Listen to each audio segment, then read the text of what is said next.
Back at it again with some more Vancouver Canucks trade talk.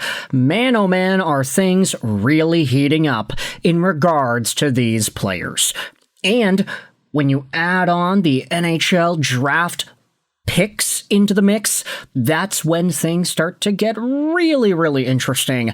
Today, we're focusing on the top 10 of the NHL Entry Draft and whether or not the Vancouver Canucks actually have the wherewithal to pull off a blockbuster move that would net them a second top 10 pick.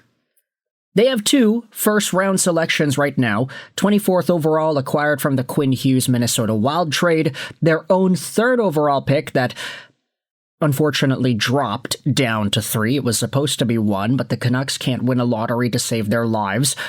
There are a number of other picks that could be in play. Are the Rangers interested in a win-now piece? What about the Florida Panthers? Do the Winnipeg Jets have something up their sleeve? Let's dive into this article posted earlier this afternoon by Ryan Dixon, who asks, which team could trade a top 10 pick, and what might a deal look like? This will be linked in the description. Go out there and check it yourself on your own time. There are a number of trade ideas. Adam Fox to San Jose for the second overall pick? Oh, baby, that's big.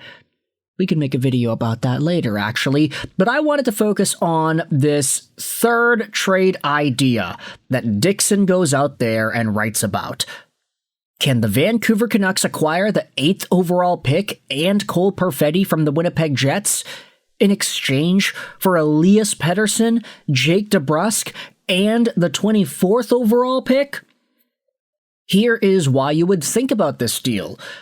Let's acknowledge that recent rumblings about Connor Hellebuyck's immediate future in Winnipeg cast some doubt of shadow over everything about the Jets. That said, we don't know how things are going to play out between Winnipeg and its star goalie, and it's probably fair to assume the Jets, with their locked-in veteran core, would likely attempt to find an established replacement in net and move on.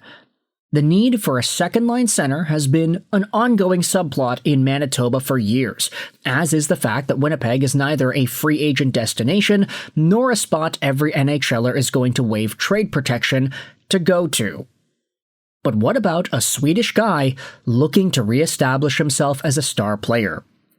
Winnipeg is surely the calmest Canadian market, so the temperature would come down for Pettersson, relative to the pressure he has faced in Vancouver, especially when things went rotten. Throw in Jake Debrusk and suddenly there is hope Winnipeg has remade its top 6 forward group on the fly. Pettersson is never going to live up to his $11.6 million cap hit, but Winnipeg has the benefit of having the likes of Scheifele, Morrissey, and, for now anyway, Hellebuyck on very friendly contracts. Can Pettersson be a 70-point guy for the Jets? If so, it's a massive upgrade on what they've been getting from that slot in the past few years. As for Vancouver, the Canucks can cut bait on a couple of guys who don't fit with a long rebuild. Suddenly, Vancouver would be drafting twice in the first 8 selections, with a chance to find both a cornerstone forward and blue liner in those spots. Why it would give you pause? Even with a rising cap, Pettersson's contract would be a debilitating burden if he never gets untracked. There is always downside to acquiring a distressed asset. If there wasn't, the asset wouldn't be available. Now, this is a pretty interesting idea. The Vancouver Canucks acquire the 8th overall pick, as well as young forward Cole Perfetti, in exchange for Vancouver's 24th overall pick, plus Pettersson and Debrusk. Now, a part of me says, wow, the Vancouver Canucks going out there and drafting 8th overall, that's pretty great. It would give the Canucks the opportunity to draft a Stenberg or a Reed at 3, and then even a Viggo Bjork at 8th overall. You want to talk about getting centers long-term? There can be an opportunity to get a top 10 quality center that ain't Caleb Malhotra elsewhere in this draft. But unfortunately, it's that 24th overall pick that I'm really hung up on. I don't think the Vancouver Canucks actually have the luxury of trading this 24th overall pick even if it means trading it up into the teens or even, goodness forbid, the top 10 of the 2026 NHL Entry Draft. I think at Vancouver's stage of the rebuild, right now, quantity is more important than quality. You can say, hey, the quality of Vancouver's prospects and their young guys, that needs improvement too. Okay, fine. Is Zeev Buium a guaranteed superstar?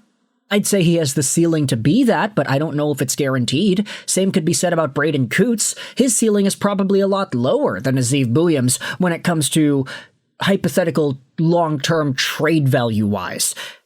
However, Vancouver, they can't really afford to be taking any shortcuts here, even if it means acquiring another top 10 pick. I think in an ideal world, Vancouver would want to acquire a top 10 pick without the need of trading away the 24th overall selection. If Winnipeg's 8th overall is in play, and the Jets are interested in improving their team in the now, then I honestly wouldn't rule out the idea of a Debrusk and a Pettersson package deal to Winnipeg. I'm just kind of thinking, if the price to move up to 8th overall is the 24th overall pick and this Pettersson Debrusk package, I don't know if I do it. Instead, you know what I'd try to accomplish? I would try to take a look at this package, take out Cole Perfetti, and take out the 24th overall pick. What if it's just Pettersson and Debrusk for 8th overall by itself? Cole Perfetti, as much as I like this guy, he was the magician in the OHL, one of the highest scoring draft-eligible CHL players we had seen in a long time, with 111 points in 61 games in his draft-eligible campaign, before making the AHL right away after that. Now, it was because the OHL didn't play in 2020-2021, but Cole Perfetti is a guy that I absolutely loved as a prospect in 2020. It's just nowadays he's 24 years old. I don't necessarily know if Perfetti is going to max out to the ceiling that he has. 32 points in 68 games last year. That's not great. Sure, he had 50 points in 82 games the year before that, so there is some upward potential, but Cole Perfetti exists in the same mental territory in my brain as Marco Rossi does. And I'm not gonna shade a Marco Rossi. I even would go as far to say that Rossi can be a sufficient element of a Vancouver Canucks rebuild. 24 years old, he had himself, 35 points last year after being injured. He had 60 points the year before that. Rossi's a good player. Cole Perfetti and Marco Rossi were always linked in my brain because of their OHL production in their 2020 draft-eligible campaigns, but I just question if Vancouver is sacrificing the 24th overall pick to make a Pettersson-Debrusk trade work, and in order to move up into the top of the draft, I'd rather keep 24th overall and just not get Cole Perfetti. If Vancouver can walk out of the first round with 3 picks and 2 of them being top 10 picks, I'd much rather see them do that and keep 24 rather than move 24 essentially for Cole Perfetti. Now, Perfetti is a guy that you can say should be worth more than a 24th overall pick. He was 10th overall back in 2020, etc., but I just don't think he moves the needle as much as he should in order to fully feel comfortable with that trade. Pettersson, Debrusk, these guys moving on, I think that's fine. It's whatever. Vancouver's looking to trade away a bunch of players anyway, but getting a top pick, that would be awesome. Canucks fans are also debating this on Twitter. This was posted by Crew Frank. He posted the same trade proposal on the platform. Elias Pettersson says no to end the conversation. I don't see why Vancouver would do this. I don't see why Elias would go to Winnipeg. I think Pettersson would waive for Vegas, Minnesota, and Florida. Now, yeah, that's a Dylan Larkin meme, I guess, but ultimately, this idea was interesting enough that I thought it'd be cool to make a video about it. You can let me know your thoughts in the comments section. Do you think Pettersson, Debrusk, and I guess the 24th overall pick for the 8th overall pick and Cole Perfetti makes sense? I would much rather see the Canucks just take on the 8th overall pick for Pettersson and Debrusk, but I don't know if that's really fair for Winnipeg, if we're being honest. You can let me know your thoughts in the comment section below. I hope you enjoyed this video, and bye.